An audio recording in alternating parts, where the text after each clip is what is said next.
Good morning.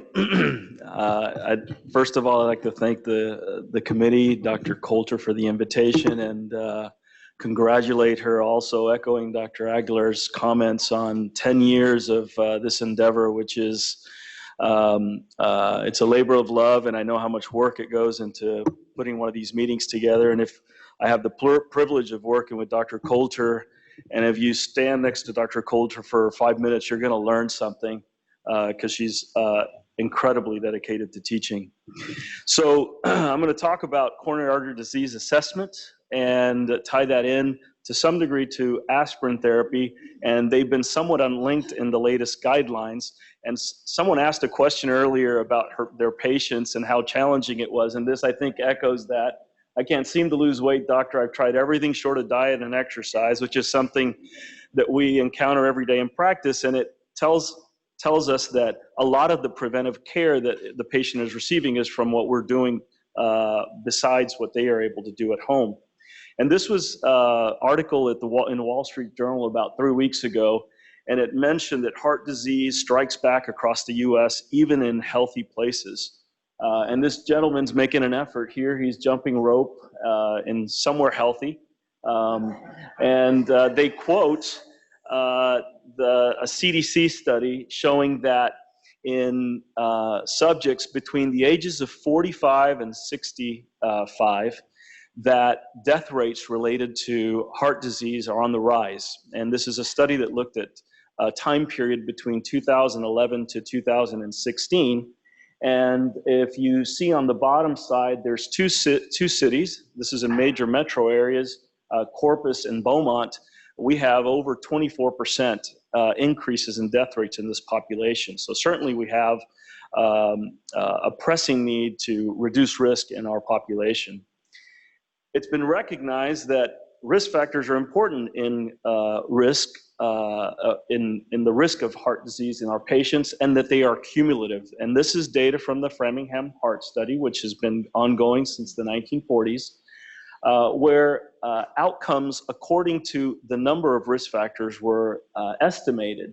So if you just have high blood pressure, mild high blood pressure, or just mild hypercholesterolemia, generally your risk is not extremely high that you're going to have an event at 10 years. But once you start accumulating risk, let's say you're a hypercholesterolemic smoker with a low HDL and you're a man, and you're diabetic over the age of 60 and your blood pressure is uncontrolled, you may have up to a 40% chance of having an event at 5 years.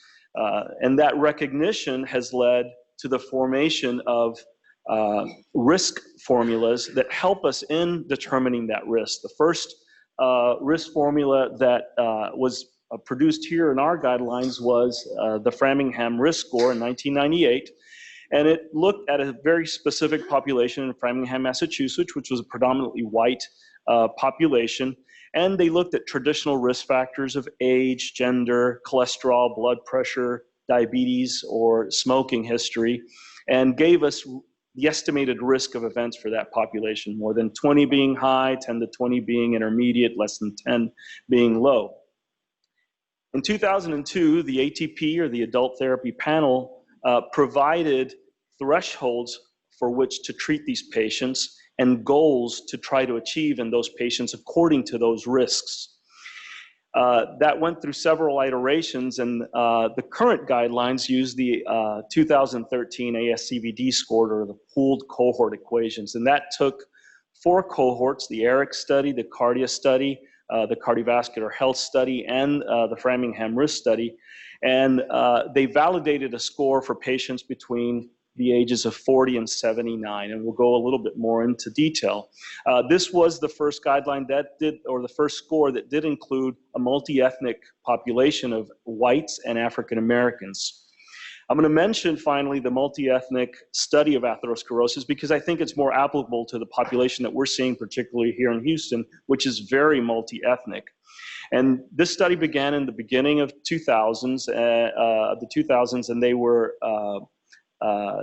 6 communities in the U.S., which the patients were self-labeled their ethnicity, and they were white, Chinese Americans, African Americans, and Hispanics. And it was important because it was the first guideline that was truly, the first cohort that was truly multi-ethnic, and it incorporated family history into the risk equation and incorporated a calcium score. And it's been used to recalibrate several of the former risk scores and to provide us insights into the role of calcium scoring in patients for preventive care. As far as the ASCVD score, you guys can download this app on your iPhone or Android, or you can go online and just punch the risk factors in and it'll pop out a 10-year risk for coronary death, non-fatal myocardial infarction, fatal and non-fatal stroke. And as you see, it gives you several levels of risk. This guideline created some concerns in the community, in the cardiovascular community, because it really increased the number of patients that were eligible for treatment. It increased the eligibility for over 50 million Americans by some estimates. This is basically the guideline. It's used for lipid thresholds and it's used for blood pressure thresholds. You'll see there's a couple of groups that you should also automatically treat. So if you are a patient with a high LDL of above 190, and or you're diabetic, those are patients that should receive statin therapy. The validation tool was used specifically for patients between the ages of 40 and 75, as we mentioned, who had LDLs of above 70 or less than 190, who were not diabetic. And according to your risk score, if your risk score was low, then those patients were managed conservatively with lifestyle modification. For patients with borderline risk between 5 and less than 7.5%, they were considered for statin therapy, particularly if they had risk enhancers, such as family history of premature disease, persistently high LDLs, chronic kidney disease, chronic inflammatory conditions such as psoriasis, RA, or HIV. Certain ethnicities were also not well calibrated in the pooled whole cohort equations. Folks like South Asians, Puerto Ricans tended to have a higher risk than stated by the guideline, and some populations were overestimated, such as Mexican Americans. Patients that had atherogenic dyslipidemia, such as high triglycerides, which Dr. Varani mentioned this morning, and then certain biomarkers like high elevated C-reactive protein, elevated Lp(a), ApoB, and a low ankle brachial index. For patients between 7.5% and 20%, those patients should be targeted for statin therapy, and there's going to be some patients where you're not clear as to whether they should be on statin therapy or not, or they don't want to be on statin therapy. Those patients you can consider calcium scoring, and we'll talk a little bit about that in the next few slides. And obviously patients with high risk, over 20%, those patients should be on high intensity statin therapy to target an LDL decrease of more than 50%.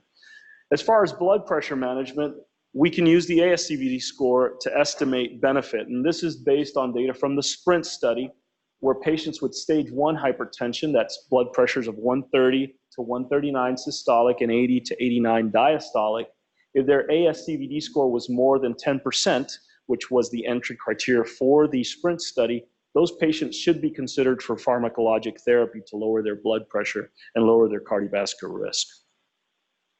Well, what about calcium scoring? Well, turns out that they've been doing calcium scores for a long time. This is a mummy here. Turns out that mummified subjects from Egypt and from Pueblans and from Peru had atherosclerosis noted on CT calcium scores or CT scans that were performed. This is a readily available tool that we have now. Costs have come down considerably. It's about $150 in the centers that we send them to. It's a very low dose of radiation, about 1 millisievert, which is what you get from background radiation. And it gives us an idea of whether there's subclinical atherosclerosis. Right here, this is a calcium score of 0. This is the LAD and a cross-section of the chest. This is the LAD with a little speck of calcium. This is a calcium score of 29. And if this is a calcium score of 250, you can see there's more extensive disease, and this guy's in a world of trouble. his LAD is completely covered with calcium. His calcium score is over 1200. Now, this doesn't mean that he's got a severe obstruction. It correlates with a higher burden of atherosclerosis and risk, and patients that have very high calcium score typically will have more severe obstructions, but that's not a definitive.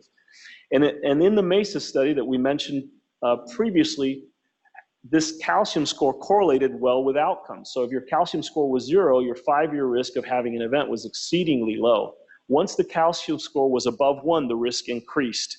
And if it was between 1 and 300, your risk was 4-fold that of a patient for an atherosclerotic event than a person with a calcium score of 0. And if it was over 300, it was 7-fold higher than in patients with a calcium score of 0. And this was independent to some degree of risk factors. And this is another study about MESA, from MESA, where you look at patients according to their calcium score and number of risk factors. And you can see that with 0 risk factors and a calcium score of 0, your 10-year risk of having an event per 1,000 is very low, 0.6. Even if you have 3 risk factors, if your calcium score is 0, still your risk is very low for an event, although it is higher. Compare someone with 3 risk factors with a calcium score of 0 with someone with 0 risk factors and a calcium score of over 100, and you can see that it's a 3-fold increase even without risk factors. It doesn't mean that risk factors are not important, but it tells you that calcium score is a powerful tool that gives you additive information on whether the patient has disease, and that tracks with outcomes. So who do you scan, right? The guidelines state that you shouldn't have to scan a patient with a more than 20% risk or less than a 5% risk. And this data that was also from MESA produced this data. We see that in patients who were not on statin therapy in the MESA study, who had an ASCVD score of less than 5%, 79% of them had calcium scores of 0, and their risk of having an event at 10 years was 1.3 per 1,000. Even if your calcium score was above 1, if your ASCVD score was less than 5%, still the risk was relatively low for an event. Now, if we see calcium in someone with a less than 5%, we're really going to be tempted as cardiologists to treat them. But it's a population that still has a relatively low risk in the time period studied. Once the ASCVD score goes up, the number of patients with calcium scores of 0 goes down to about 57% for this borderline group, and their risk is very low, but it really goes high, significantly elevated for patients with calcium scores over 0. And the same thing happens for patients with ASCVD scores between 7.5 and 20. So this is, if you're going to say where's the sweet spot for testing, if you're not going to test everybody, these would be the patients where you get the most bang for your buck.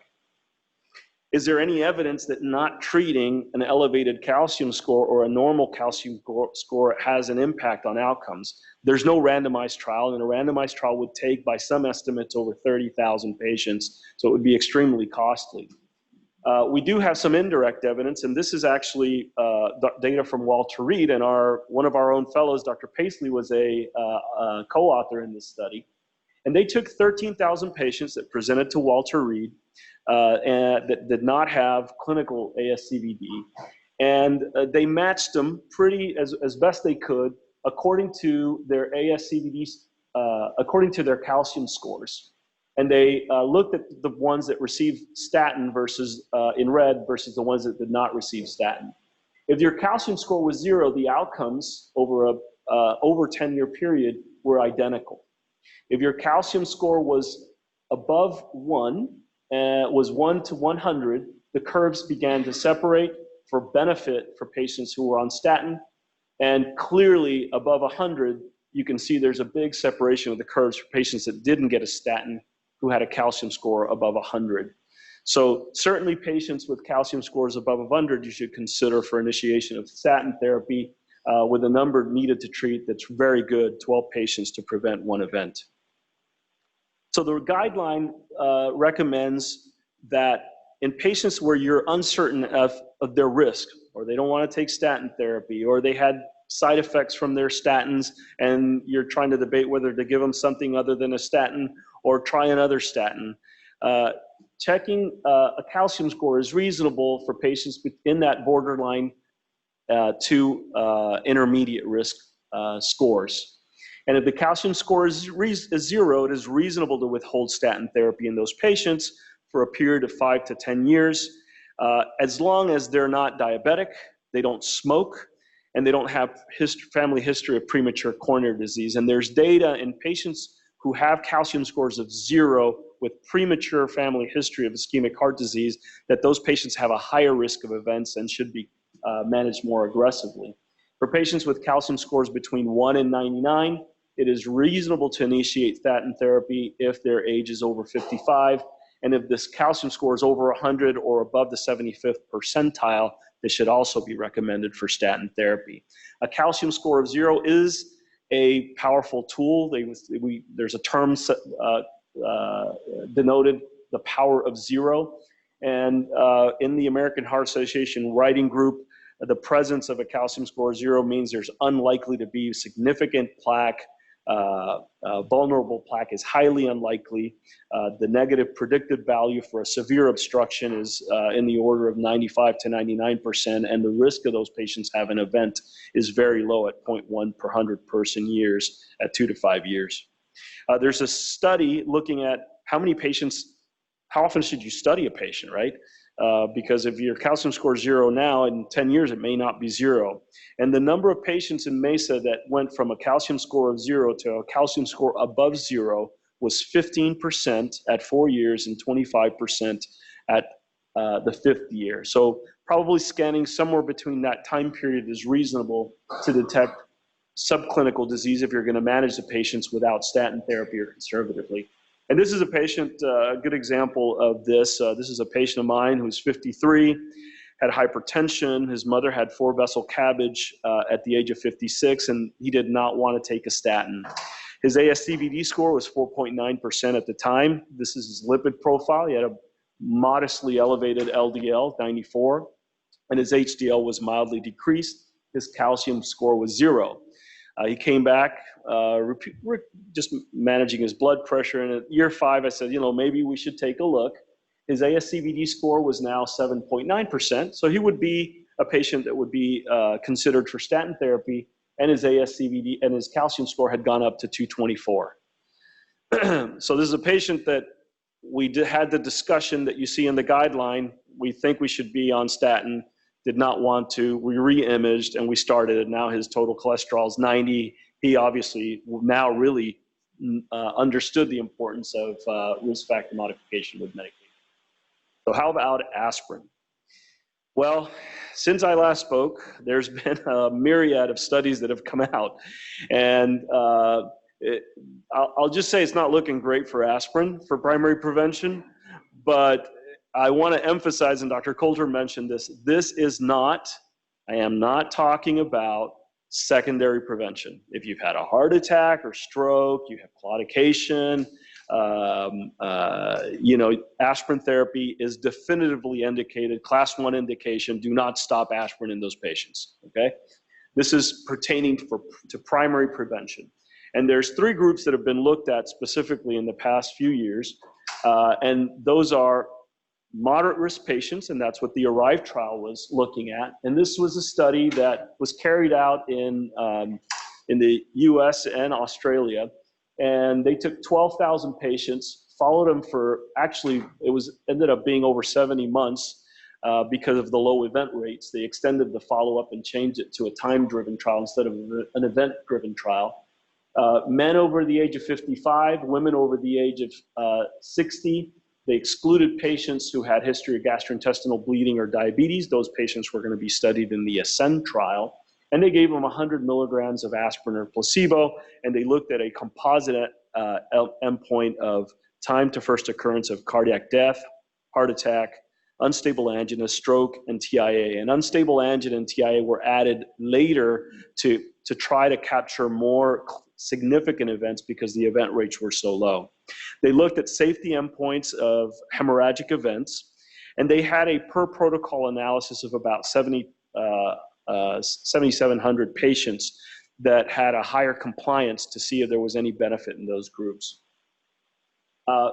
Females were reasonably represented in the trial. About 29% of patients were women. I wanted to or draw your attention here to the ASCVD scores, which were 17%. These were not low-risk patients. These were patients that had high blood pressure, high cholesterol, had significant risk factors. 30% of them were smokers. And the outcome was negative. So there was no advantage to aspirin therapy in the composite endpoint. But one thing that was very significant is that the event rates were very low, 4.29 aspirin, 4.48 placebo. If you annualize that, it would have been somewhere around 8%. That's much lower than the ASCVD predicted score. So the ASCVD scores seem to overestimate the risk of events in these patients. If we look at the individual endpoints of death, cardiac death, stroke, and myocardial infarction, they were also not statistically significant, although there was a separation of the curves for MI. And if you look at the per protocol patients, the ones that actually had more than 60% compliance with their aspirin, there was a small decrease in events in those patients, specifically for myocardial infarction and non-fatal myocardial infarction. However, there was a difference in bleeding, and it was a higher risk of GI bleeding, mostly 0.97% versus 0.46. So a relatively small amount, but significantly increased. The conclusions were that the event rate was much more lower than expected, and this was likely representative of the aggressive management of their other risk factors, which may have to some degree mitigated the benefit of aspirin. And this was probably more representative of a low-risk population. Aspirin use was not associated with a reduction in cardiac mortality, and deaths due to bleeding were rare. So it was somewhat of an inconclusive trial for the moderate risk patients. The next study we'll talk about is the older patients. This is the Aspirin trial, and this was also a randomized trial. And I apologize, I mentioned that ARRIVE was in the US and Australia. The ARRIVE trial was in 7 countries. Actually, this trial was in the UK and Australia. And they looked at patients over the age of 70, unless they were Black or Hispanic, which are mostly in the US, where they were over the age of 65. They assessed adherence pre-enrollment, and they made sure that the patients didn't have the outcomes that they were looking to see if aspirin benefited. They couldn't have cardiovascular disease established, dementia, or disability, and those were the primary endpoints at 5 years. They also looked at secondary endpoints of cardiovascular disease, which included fatal heart disease, non-fatal infarction, fatal or non-fatal stroke, and hospitalizations due to heart failure. If we look at the baseline characteristics, most of the patients were female. Over 60% of the patients were female. Most of the patients had 2 or more risk factors. So they were patients at risk. However, they did not have clinical disease. And there was no significant change in the composite endpoint of death, dementia, and persistent disability in these patients. If we look at at bleeding risk, it was significantly increased. And these were significant bleeds, gastrointestinal bleeds, intracranial hemorrhages. They were higher with aspirin therapy. And the curves continued to separate in favor of placebo in this group of patients. If we look at cardiovascular events, there really was no difference. It was about 10 per 1,000 patient years in aspirin and 11, which was not statistically significant, and the confidence intervals violated 1 in all of the individual endpoints. There was a signal for increase in cardiac death, specifically cancer death, and this was mostly seen in the Australian cohort. And there's no real good explanation. I don't know, they eat koala or something that basically those patients did not have a benefit, did not have a benefit from aspirin, and there was a negative from a cancer standpoint that has not borne out in other studies. So in meta-analysis, aspirin, if anything, has shown some reduction in colorectal cancer mortality with long-term exposure. For this trial, starting statin in the elderly without overt cardiovascular disease did not demonstrate benefit. It's possible that the event rates were lower in this patient population. They expected 22 events per 1,000 patients years. It was almost half of that. Possible explanations were the overall good health of the population and the declining rate of cardiovascular disease in the two countries.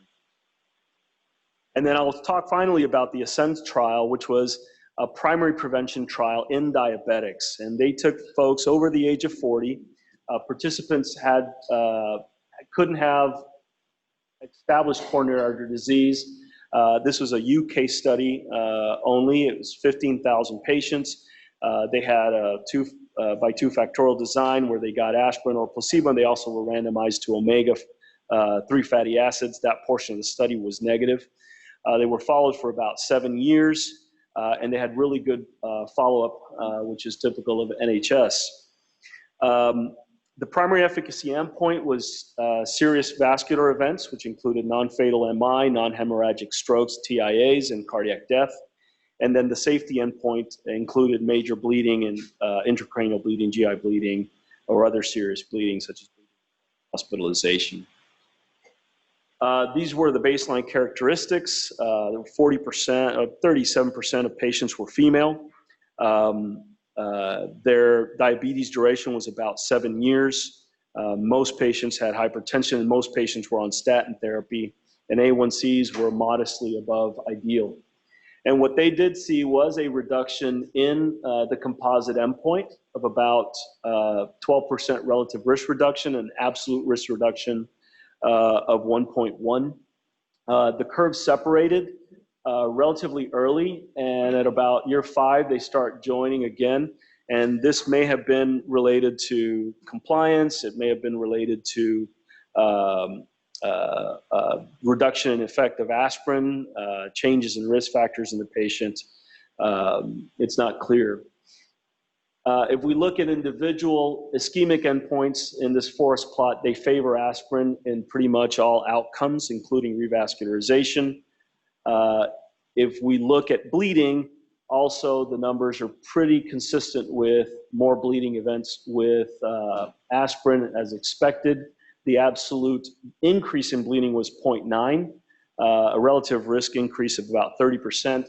And so if you compare that to the absolute risk reduction, which was 1.1, it was pretty similar. So aspirin significantly reduced the risk of serious vascular events in diabetics, but also increased the risk of bleeding, and with a number needed to treat of 91 patients to prevent one event and a number needed to harm of 112 over a 7.5-year period.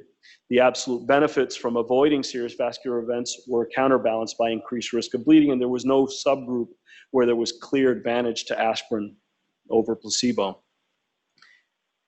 Well, we talked about calcium scores. Can calcium scores be used to determine whether there's a benefit to aspirin therapy? And the only data that's out there that can guide us is data from the MESA study, this study by Maidema, that looked at patients who had calcium scores in the MESA study. They took, based on prior meta-analysis, assumed an 18% reduction in coronary heart disease events in both genders and a 0.3% increase in bleeding over a 5-year period. And if you looked at where the sweet spot was for aspirin therapy, it seemed that for patients that had higher, they used the Framingham risk scores of over 10%, and their calcium scores were over 100, they had 90 patients needed to be treated to prevent one event. And this was assuming a number needed to harm of 442, which may actually be lower from what we're seeing in this data set. So our guidelines recommend that aspirin can be given to patients for primary prevention at low doses, 75 to 100. Doses higher than this mostly increase bleeding without lowering risk. In select adults between the ages of 40 to 70 years of age who are at higher ASCVD risk and are not at increased bleeding risk. They now do not recommend routinely giving patients above the age of 70 aspirin for primary prevention, not for secondary prevention. And any patient that has an increased risk of bleeding should not receive aspirin for primary prevention. They went away from giving a specific percentage to determine what that risk was. The U.S. Preventive Task Force had a few years back given a value of over 10% as a trigger to consider giving aspirin therapy in patients above the age of 50. I think the important thing is to consider the totality of the patient when you're making that decision. If you've got a patient with a strong family history of premature heart attack, someone who you can't control their other risk factors, which may be one of the reasons that we're not seeing as much benefit from aspirin anymore. We're much better at treating lipids, blood pressure, and diabetes. And if they have a high risk, a high calcium score, that may be a patient you want to consider adding aspirin to. On the contrary, if your patient has a high bleeding risk, age over 70, use of DOACs for AFib, history of GI bleeding, CKD, thrombocytopenia, those patients you probably want to avoid giving them aspirin therapy for primary prevention. I want to mention a recent clinical vignette. This is more on lipid lowering, but that I just saw this week, about a week ago. And this gentleman's 70 years old. He's a diabetic, has a calcium score of 170 about 2 years ago. A little bit is in the LAD. 23 is the Agassiz score in the LAD. And he was on atorvastatin, 40 milligrams. And his primary care at the VA thought he was on too much therapy and decreased the dose of pravastatin. And I believe, and this is problems with communications, which are an issue in modern medicine, that I'm not sure that primary care was aware that he had an elevated calcium score when he decreased the dose. And so he was on aspirin, and he told me that Dr. Oz had told him not to eat before exercise. And so he had stopped eating before exercise 3 days before I saw him. And he said he started having gas in his chest whenever he'd get on the treadmill. And he had here a critical lesion with a clot that was dangling in his LAD. And you could see the clot there. And of course, we ended up stenting the patient. The point being is that de-escalation of therapy really should be a discussion between caregivers. It shouldn't be just a blanket discussion with the primary care should be aware of the totality of evidence, and the cardiologist should also be aware of what the primary care is doing. So in conclusion, risk assessment is an essential part of primary preventive care for ASCVD reduction, but should be used in conjunction with careful weighing of risks and benefits and patient wishes. In patients where risk is indeterminate, calcium scoring can be of significant benefit in helping to tailor therapy. Use for aspirin for primary prevention should be selective and used only after discussion of risks and benefits with the patient. Now I'm going to throw a little shout out to Puerto Rico, who's going through a lot right now. This is several beautiful spots from my island. I welcome you to go visit it. They will be happy to receive you. I think the earthquakes have quieted down a little bit. So thank you very much.